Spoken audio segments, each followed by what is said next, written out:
Oh, this is like exactly what our grandmother. You guys know that Chinese love the double, triple entendres when it comes to naming food. There's a great ratio between fat and meat. The garlic is very subtle, but strong and apparent at the same time. A lot of this food kind of gets clumped in under the larger umbrella of Shanghainese food.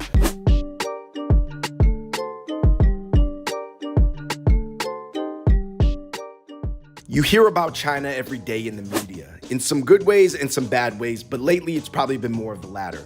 But what do you even know about China? I'm sure you've had Chinese food, but do you know what region it's from? That's why we started this series, What Are You Actually Eating? We're gonna break down the cuisine of China into 12 different regions, and we never even have to leave Manhattan. By the time you're done watching this series, you should know your stuff. First up is the Shanghai, Jiangsu, Zhejiang, Watertown region near the Yangtze River. Most famous for the xiaolongbao soup dumpling. The flavors are light, umami, sweet, and there's a lot of wine and bamboo accents. All right, guys, in today's video, we're gonna be exploring so many different levels of the Shanghai, Jiangnan, Watertown cuisine, but this is probably tier 1. Chile is providing you an imperial experience in terms of the cuisine from that region. They take their food very seriously, but they also take the decor seriously too. Inside, you'll see that they are trying to remake what is supposed to be a Hangzhou village from the Song Dynasty, which is over 1,000 years ago. Okay, so the English name is Chili, the Chinese name is Zhili, zhe being the zhe from Zhejiang. So I guess you could say 我们这里在吃这里 actually 这里. That's a tongue twister. Let's go, man. And we are looking at a Song Dynasty imperial feast fit for Emperor Zhenzong, the third emperor of the Song Dynasty. As far as ingredients, you see a lot of light flavors, kind of sweet, a lot of yellow wine as well. Obviously, this shrimp looks like it doesn't have a lot of flavor, but it's smoked with the tea leaf flavor. This is the wine crab. Obviously, you know, nothing is very spicy on the table. All right, here I got the wine-soaked crab. It's a little bit sticky on top. They take it apart for us. I've never actually had this, I don't believe. I've had Shanghainese blue crabs before, where everybody eats at a certain time of year, but this is something else, man. This is 醉蟹, drunken crab. Kablami, wow. I'm just gonna be eating a lot of the little pieces of the crab, which you can digest because this crab is so small and soft. Andrew, in Shanghainese, there's another dish called Qing Chao Sha. This is not this. This is Longjing shrimp. It looks the same though. We will have the other one, but this is way better, to be honest. This is a very delicate way to cook shrimp, lightly smoked. You just dip it with a little bit of this kind of sweet vinegar. Almost like a nice shrimp and cocktail. Wow. One thing you're gonna notice about this regions of food is that if it's not really sweet, it could be very, very light. And some people are gonna say, oh, it doesn't have a lot of flavor, but the flavor is gonna be very light and nuanced. All right, you guys, we have 2 Jiangnan fish dishes right here. I've got a crispy fish, Andrew, which almost just looks like a, crispy fish that could also be from the Cantonese region, but there's a lot of crossover. A lot of southern regions will eat fish like this. This is seasoned, it's fried, and then it's laying on a small puddle of soy sauce that's their own. And then here I have the smoked fish. Now, this is something that you're gonna see throughout this video. Back in the day, it's supposed to be smoked, but I think this one's fried. It's very, very sweet, very sticky, very crispy, and I like this dish a lot. Some people argue that this dish originates in Wuxi. Some argue that it's from Shanghai. Well, let me just tell you, Shanghai is gonna get the credit for a lot of dishes in this region because it's the biggest city, but you know, who really knows? It's from the general region. All right, you guys, our next 2 imperial style dishes, meaning that they're executed at a very fancy level, even beyond their regular versions, are Qianlong's favorite eel. Even more than Peking duck. Who knows? Maybe he tried to call it Qianlong's duck, but he didn't get the name, so he got the eel. The root of it is from the Hangzhou, Watertown region. Why do you think it's considered so fancy? Is it because kind of the food down here is cooked so delicately with care? I heard historically it was the first place in China to be considered rich. And still to this day, actually, that region is considered quite wealthy relative to other regions. Yeah, Jiangsu is a nice place. Qianlong's eel. Eaten like Peking duck. All right, these are simple dishes you can find at pretty much every spot, but they won't be executed at this level, obviously as high as Chile is. This is a ji cai chao nian gao. So ji cai is a very particular vegetable that they use. It's almost like I want to say like a Chinese arugula. You're gonna see this used in fried rice, where you're gonna see white and green fried rice, oftentimes at Shanghainese restaurants. This is what it is. Ji cai chao nian gao. This is the loofah. Loofah is a type of vegetable that comes from Chile's special supplier. So I think you're gonna find this more in China than in America. I've actually never had loofah until I got to this restaurant. But this is a banger dish too. Yeah, they look like green noodles, but it's really more like shaved like a zucchini cucumber. It's better than zucchini. It does kind of taste like a zucchini stem. It's very soft.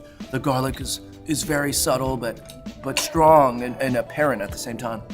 It's like buttery zucchini, but less bitter. Andrew, this is cui ji. This is wine chicken. You can find this at every single level of, Jiangnan Shanghainese restaurant. Here, obviously, they got the goji berries on top, some flowers and stuff a little bit elevated. More imperial, but you can find this anywhere. For me, sort of like the Longjing shrimp with the green tea flavor, I'm looking for a strong wine flavor. I want winos and alcoholics to go for this. Okay, last but not least, we got a sweet ceremonial dish. It means good luck. You're gonna eat it more for dessert. It's very popular in the region. You won't find these everywhere else in China. This is a date that's been pitted. It's been split in half, and then they kind of put the little rice mochi on the middle. It tastes a lot like chia gao. Chia gao is like a sticky rice date cake that, for me, Andrew, it's like one of my favorite things to eat. Yo, that was so dope to try like elevated Shanghainese food for the Imperial Song Dynasty. I think one thing that you guys will notice is that in a lot of parts of China, not all, there's like sort of like two different cuisines. There's an imperial cuisine and then like a layman's cuisine. It's the same thing in Beijing because society for so long was so hierarchical and stratified that people literally ate like two completely different things in the same city. So not all the spots that we go to are gonna be this fancy, but what I hope is that you're gonna see a lot of kind of Shanghainese region dishes that you have never seen before, because I think a lot of people, they're used to the xiaolongbao, they're used to the Shanghai chow mein and things like that, your regular Shanghainese dishes that are very legit and very good themselves, but it goes way deeper than that. Beyond xiaolongbao. Today, we're gonna be checking out authentic foods from Wuxi, Hangzhou, Shanghai, and more. Some of it's gonna be very authentic, some of it not as much, but we're gonna be learning the whole journey. So hopefully next time, you know what Chinese food you like, don't like, and most importantly, what Chinese food you're actually eating. All right, you guys, we are at Little Alley right now in Midtown. This did get a Michelin recommendation in 2020. This was started by a group of Shanghainese friends here in New York City. Let's get into it. I mean, we're looking at the starters right here. This is the malantou with gan tofu. So this is really representative of the Watertown regions and the cooking techniques because of the meticulous knife work. If you guys ever see somebody just going dum dum dum dum dum dum dum dum dum dum dum dum dum, that is representative of Jiangsu Su Cai, Huayang Cai. Very light. A lot of Shanghainese food, you could kind of compare it to Japanese food. Moving on, finishing off our Shanghainese starters, you've got the crispy eel. If you look at that region, they're very much trying to take freshwater eel. They're just trying to accentuate the eel through the use of vinegar, soy sauce, ginger, simple. Over here, we've got shrimp noodles. This is actually a super slept on dish. I actually want to say that this is one of the most slept on dishes in the entire Chinese lexicon. This dish is incredibly underrated. This has dried shrimp, real shrimp. It has a lot of stir-fried scallions, and it's almost like an oil noodle, almost like a yopo mian, but the more of the Shanghainese oil scallion shrimp noodle. I'm just gonna go with the fork. This is a banger dish. Do not sleep on the shrimp with dried shrimp noodle. Another thing about the Watertown regions, your Jiangsu, your Zhejiang, your Shanghai, your Anhui's, there's actually a ton of Buddhist traditions there. This is gluten, honey tofu, cold, sweet, vegetarian. As you can see, everything sort of shares a similar color profile due to the chikiang, light black vinegar, soy braise. Of course, this one throws in the addition of heavy ginger. This is crispy fried eel right here, guys. Kind of a controversial dish because a lot of people don't like eel, but to me, the eel has been sliced into thin strips, almost like a calamari. You don't eat the whole squid, you don't eat the whole eel. The chikiang vinegar is strong with this one.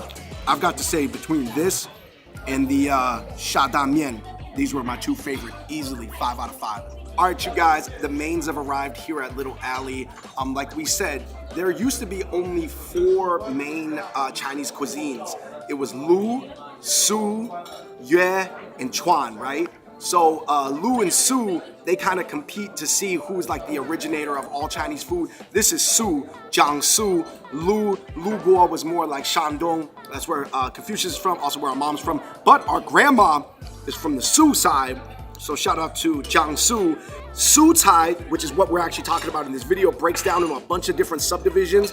And one of the more royal subdivisions is Huaiyangcai. You guys know that Chinese love the double triple entendres when it comes to naming food. This is a squirrel fish. I heard it is because when you cut up the fish, this dish looks like pine cones, squirrels like pine cones, squirrel fish. You draw the connection, you see the dominoes fall. Honestly, guys, this is just an ultra high quality sweet and sour with all natural ingredients, no fillers, no substitutes. Western people would like this fish, they would like the flavor, but you know, in terms of form, you probably need to make it a fillet. Like we were saying, there's a lot of subdivisions of Sucai, Jiangsu, Watertown food. This is actually for sure part of the Huaiyang cuisine. Boom, you guys, you got a quail egg right in the middle. A lot of different people do their own version of this. I know like Taiwanese people really like their own version, but this is a more elevated classical Shanghainese style. Lion's head meatball. This is probably the largest meatball in Chinese cooking. It's like a zongzi without the rice and the mung bean, but the meat is being the rice and the mung bean. All right, so here you have your eel dish with ginger scallion. Now this is gonna be a little bit different than the crispy eel because you can still kind of see the eel pieces, and I think that bothers some people. I'm not gonna lie, I'm not a huge fan of eel usually, but they've kind of removed a lot of the visually disturbing aspects of the eel, so you can't really tell what you're eating. It almost looks like mushrooms or a type of noodle.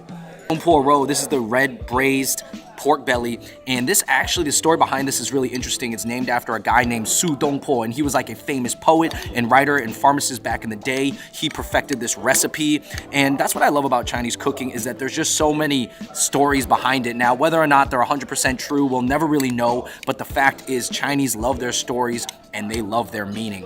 This is crispy duck. It resembles a lot more of the Cantonese fried chicken than it does Peking duck, let's be honest, but I love that there's different styles of fried and roasted duck. Think about it. Think of how deep the cuisine has to go for there to be different styles of crispy duck. You know, eels are really polarizing because it does remind people of snakes, and I'm not gonna lie, maybe that's one of the reasons why I don't usually love it, but man, this one looks good, and you know, they really clean it up for you here. I gotta say, for better or for worse, it doesn't really taste like eel. And for me personally, I like that, but it has still some of that fishy flavor in there. Strong ginger scallion. So this Dongpo pork does fall underneath the Huaiyang cuisine. So, and I think the cool thing is a lot of these dishes are named after poets. The crispy duck may not be, but this one is. You know, naming this the Dongpo pork is kind of like naming something like the Edgar Allan pulled pork or something. You know, it's just because in Chinese culture they just revere poets and scholars so much. I'm gonna eat it with this bun. Now, eating it with the white bun is actually not super traditional, but I think with the rise of the popularity of the Taiwanese guabao, I think that it makes sense to start serving this, especially at a modern spot like Little Alley.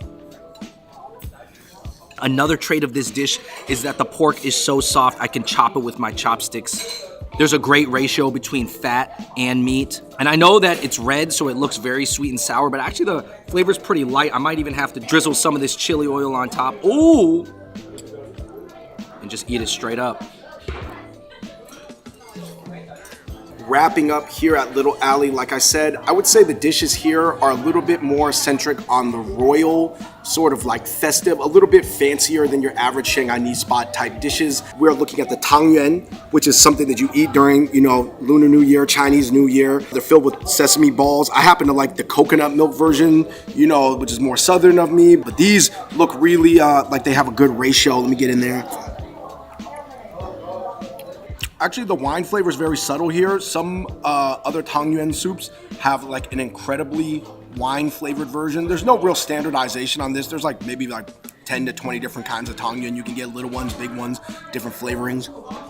All right, you guys, we are at Tipsy Shanghai right now, and we are not at Joe's Shanghai. This is not your typical Shanghai fried noodles and you have your big xiaolongbao here. This is very traditional. Oh, this is like exactly what our grandmother ate all the time. Andrew, we are looking at dishes, again, very traditional Shanghainese home-style cooking right here. Bro. These are just tiny braised shrimps. So you can actually peel everyone. Knowing you, Andrew, you're not gonna do that. You're just gonna eat it. Oh no, man, I might eat the whole thing. Yeah, I'm gonna definitely eat the whole thing. That was super good. Wow. That was relatively even better than the fish. Yeah. That was packing the flavor. All right, David, these are the Wuxi Xiaolongbao, not Shanghai Once style. you bust them open, Andrew, you'll see. Why don't you show the people why the Wuxi style is different? And then to some people, it's better. I feel like the soup is a little bit sweeter. It's a little bit more almost sugary, to be honest. And I would say this is a really sweet Xiaolongbao right here. All right, Andrew, I'm breaking down the ao zhao mian right here. Ao zhao mian, fish noodle with chicken broth. That's a really unique flavor because you're mixing the fish and the chicken broth. The drinkability of that broth is 5 out of 5, man. I could drink that whole thing. It wouldn't feel heavy or overdone or anything. All right, this is a bamboo with tofu knot pork broth soup. I mean, listen, you got tender pieces of pork. These tofu knots here, if you've never had them, I actually don't know the Chinese name, but they're delicious. And then you have large pieces of bamboo. And bamboo is something that you're gonna find in kind of Wuxi cooking a lot. Large pieces of pork with the fat. Bro, I can't even tell which is pork and what's bamboo. I'll tell you this, they love bamboo. We're talking about tender bamboo, young bamboo, old bamboo, water bamboo. There are so many different types of bamboo used in that region, the Watertown region of cooking. Moving on, Andrew, this is the Shanghai smoked fish. Now, I know Wuxi also does a smoked fish, but I don't think it's as saucy as this one. Now, it's not actually smoked, and if you made me bet, that's partially due to just logistics of not wanting to smoke fish back there, because smoking is a long process, so I think they fry it and glaze it. It tasted similar to the Wuxi style, but way saucier. Anyway, the food is usually light, sweet, mild, with a lot of light vinegar and cooking wine accents. Bamboo is often used to draw out the umami flavor, and most things are cooked with a tender, soft texture.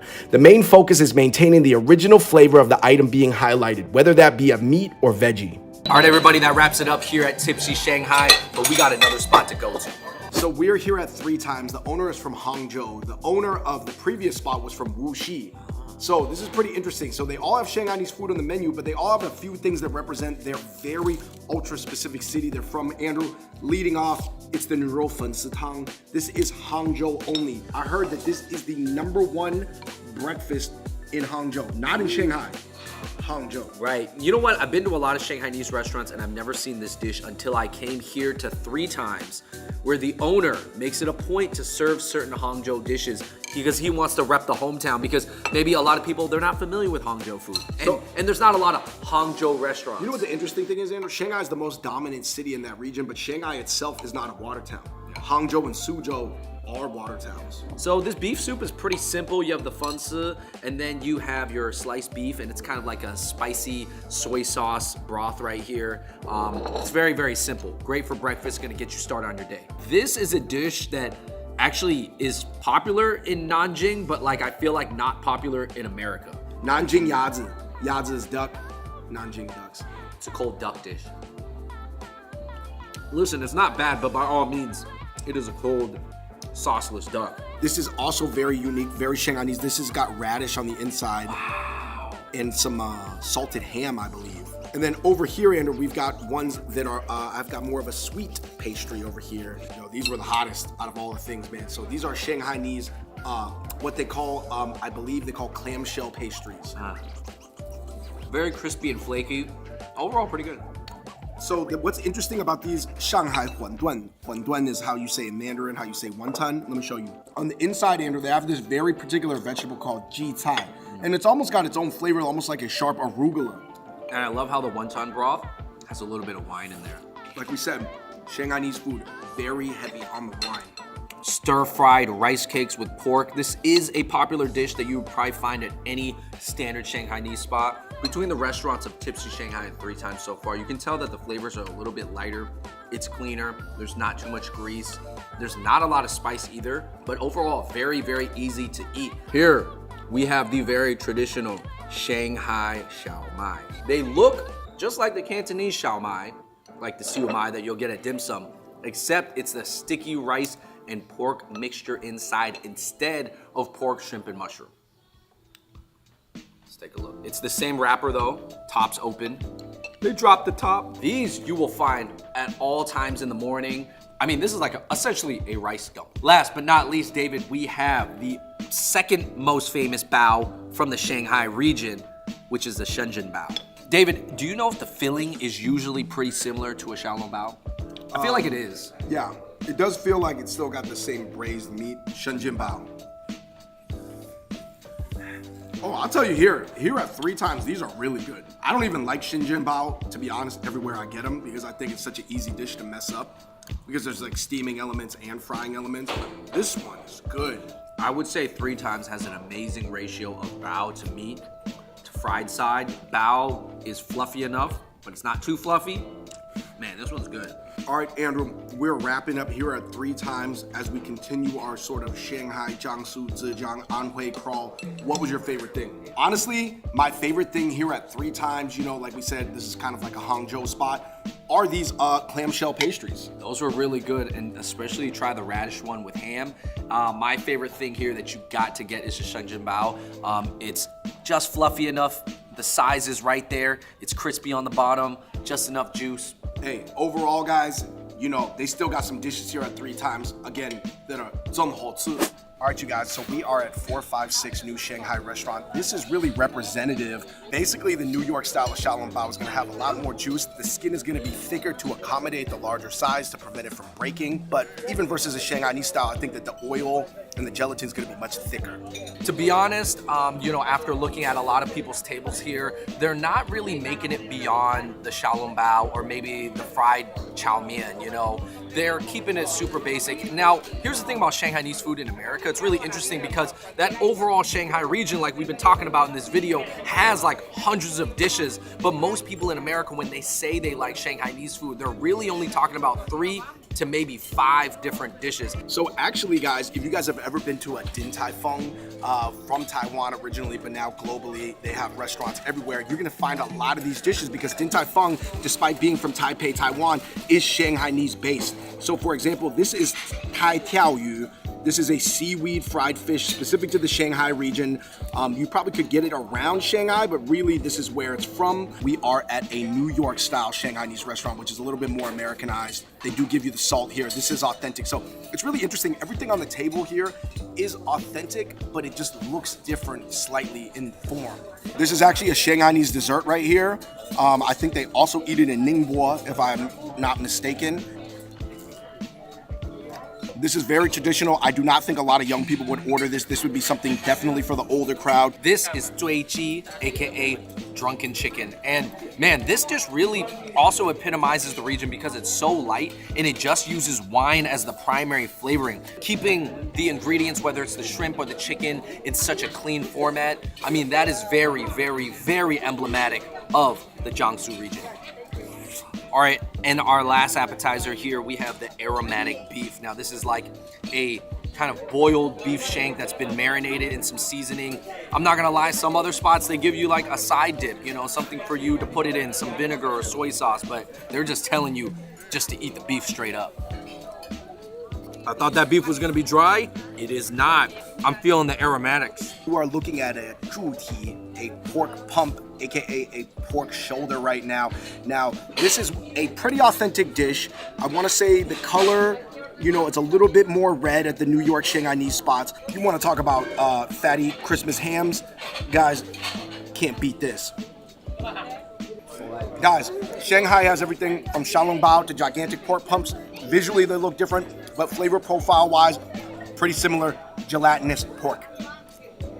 So between the Chinatown Shanghainese restaurants and the new ones that have just opened 3 years ago that are catering more towards the international student population, I mean, listen, there's a place for everything and each has its own history. There's one that's coming straight from China right now, you know, the WeChat generation. And then there's this one that is, you know, 30, maybe 40 years old, where they're serving General Tso's here at a Shanghainese restaurant. And this is not even particularly a Shanghainese dish at all. I think for a lot of American people who are diving into Chinese food, some of their first restaurants that they went to was like a Joe's Shanghai, where they just got the fried noodles and xiaolongbaos, and those type of dishes got them hooked and were serving as a gateway for them to get deeper into Chinese food. So I think that's great. So that's it for episode 1 of Which Chinese Food Are You Eating? We hope that you have a better idea of what Chinese Watertown regional dishes are and what the flavors are supposed to be. Hopefully you saw some sweet or vinegary dishes that you really want to try now. And it's dope that we didn't even have to leave the city. There's actually so much deep cut, authentic Chinese food in Manhattan. You just got to look around. And some might wonder why two Chinese Americans are doing this series. Well, maybe we're Chinese enough to feel close to the culture, but American enough to stay curious. So let me know what you think about Shanghainese food in general down below, what your favorite dish is, and be on the lookout for episode 2.